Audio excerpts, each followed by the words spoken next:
BJP ने 195 सीटों पर उम्मीदवारों की घोषणा की। 195 उम्मीदवारों की पहली लिस्ट में दिखा मुस्लिम चेहरा।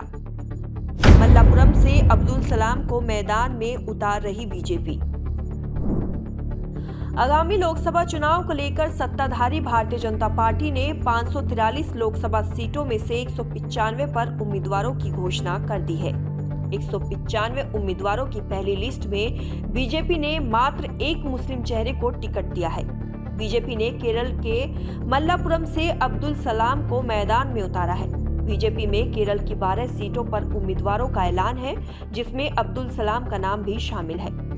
बीजेपी को अपनी छवि से निकलने की बहुत अधिक जरूरत नहीं महसूस होती, क्योंकि बीजेपी के नेता यह मानकर चलते हैं कि उनकी पार्टी को अल्पसंख्यक वोट उतना नहीं मिलता, लिहाजा वह उनके लिए टिकट बहुत अनाउंस नहीं करते हैं। हाँ, केरल में मजबूरी जरूर है कि यहाँ आपको कुछ सीटों पर मुस्लिम उम्मीदवार उतारने होंगे, क्योंकि वहाँ पर हिंदू बहुसंख्यक नहीं रह गए हैं।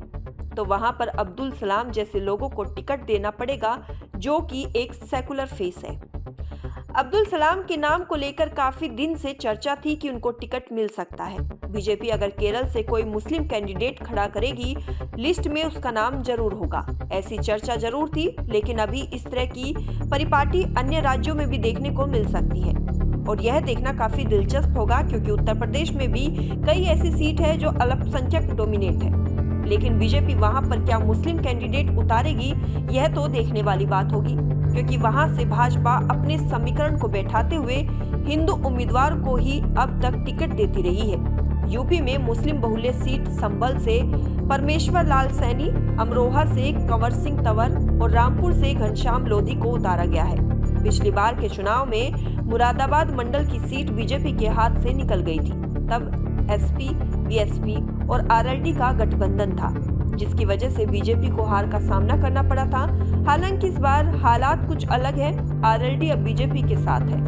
उस समय मुरादाबाद मंडल की सभी 6 सीटें लोकसभा की बीजेपी हार गई थी, लेकिन इस बार के हालात बदल गए हैं। रामपुर में जहां मुस्लिम वोटरों का दबदबा है, वहां भी पिछली बार उपचुनाव में घनश्याम लोधी जीते थे। 2014 के लोकसभा चुनाव में संभल सीट बीजेपी ने जीती थी, इसलिए भाजपा अपने पुराने सामाजिक समीकरण पर चल रही है। बीजेपी ने इस बार रामपुर सीट से घनश्याम लोधी को मैदान में उतारा है, जबकि संभल से परमेश्वर लाल सैनी को टिकट दिया है। पश्चिमी यूपी की बेल्ट में दलित और साथ में अति पिछड़ों में सैनी और शाक्य को प्रेफरेंस दिया गया है। यहाँ पर बीजेपी की ओर से किसी भी मुस्लिम चेहरे को टिकट नहीं दिया गया है।